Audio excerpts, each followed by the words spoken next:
Hello. I just wanted to give you a little discussion on concussions today because I was thinking that you might you might get one or someone you know might, and there's a lot of questions about it. And I've taken some courses on it. I'm not an expert and I'm not a medical doctor. I'm a chiropractor, so I do have training in concussions, but limited. And I just want you to know from my perspective, because I was told when I took those courses, you'll really never understand a concussion until you have one yourself. And it just so happens I had one working out in these homemade wrestling rings here in the Rio Grande Valley. Did a couple of rollouts and hit my head on the mat, kind of a normal way, but there was no mat there. They had taken the padding out and I didn't know about it. And what happens with a concussion is this is your brain case. We call it the cranium. The brain is inside of it. When your head hits something, the brain comes over and hits the cranium, hits the bones in your skull. And that causes damage to the brain. It can cause bleeding. If the bleeding's severe enough, you got to go to the hospital. They got to operate on you. But mild type injuries, there's no such thing really as a mild concussion because concussions are bad. But when you get hit like that, you hit your head, and it could just be that you got jostled around, especially happens frequently when people are involved in a car accident. Now, you get jerked all around in the car, you have on a seat belt, so that kind of helps you. Now, the important part of this whole video, I think, is that you understand the symptoms from the viewpoint of a person who actually had it, as opposed to what a book can tell you or what you can look up on the internet. The first thing I felt after I hit my head when I got up was, I didn't think I was dizzy, but I remember seeing things going like this and kind of blurry.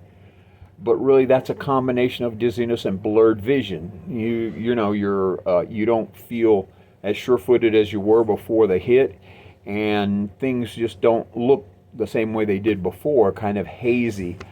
That's vision disturbances, which vision disturbances, dizziness, and nausea are the kind of things that you get from a concussion. Now, I was going to continue the training, and I felt nauseated, and my head was hurting, and everything was weird. And I told him, I said, no, I'm going home. And I went home, and here's what happened. Another common symptom of concussion is double vision.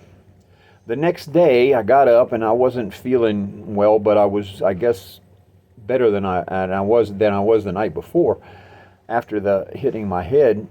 And I got in my car to go to work, and I'm surprised to drive out and see the road go like this. It diverged, what we call diverging, which is double vision. You're seeing the road split up into two roads. And it wasn't a real clear picture, but I could see something like that, like the road was splitting. And oftentimes you can hold your fingers up and ask the person who you think might have double vision how many fingers they see, and they'll get it wrong. But those things, and the fact that it took me like 2 or maybe 3 weeks for all of that to come under control, and it was really maybe a month or 2 or maybe even 3 before I even wanted to get into a wrestling ring again. And I really don't even want to get into these wrestling rings around here. They're too dangerous. But that'll give you an idea of what a concussion can be like when you have one, or someone you know might have one. Now, the thing with a concussion that makes it dangerous, if you hit hard enough to start bleeding inside your brain severely enough, it can kill you. So you don't want to play around with people like this. If they're nauseated and they have double vision or any kind of vision disturbances after hitting their heads or getting jostled around, this is common with sports. It's a common injury in sports because athletes get jarred around a lot. That's why football players wear helmets to protect their head from concussions. Now, if you see those kind of disturbances, it's probably best to get this person either to a doctor or to the emergency room, because you don't know how much bleeding is going on in there, and it could get worse. Hopefully that'll help you with this concussion thing, because honestly, like they told me in the course, you're not going to understand it until you've had one, and I've had one. Thank you very much, and I hope this video helps you.